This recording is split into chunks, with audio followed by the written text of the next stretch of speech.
Assalamualaikum. Terima kasih sebab dah klik video ni. So hari ni saya nak buat video simple je. Just nak ucapkan terima kasih pada siapa-siapa yang dah follow saya, yang dah tengok video-video saya. Sebenarnya dah lebih kurang 2-3 tahun tau saya tak post video langsung. Tapi still ramai yang masih tengok video-video lama saya, komen kan. Ada menu-menu contoh macam daging biryani, ada lagi yang komen tiap-tiap tahun buat menu ni. Okay, dan follower baru pun makin bertambah tau.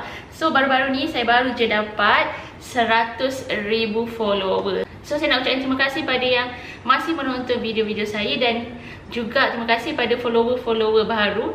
Okay, so bila dah dapat 100,000 follower ni, saya rasa macam bersemangat dan saya plan nak buat comeback untuk tahun 2026.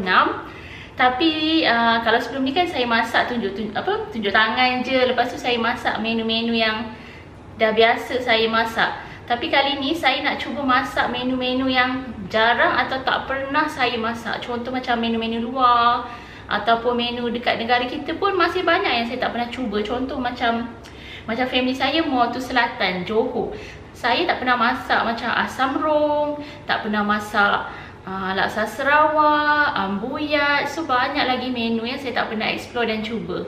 Jadi next 2026 ni saya nak buat masakan-masakan yang macam tu. So kalau korang berminat atau kalau kata follower saya ada yang menu-menu nak saya cuba, contoh korang jumpa video kat YouTube kan, korang nak cuba risau jadi ke tak jadi, korang boleh je komen dekat bawah. Nanti saya tengok dan kalau saya berminat saya akan cuba resepi tu. So tak perlulah korang cuba kan. So kalau saya yang akan cubakan, jadi tak jadi kita tengok nanti.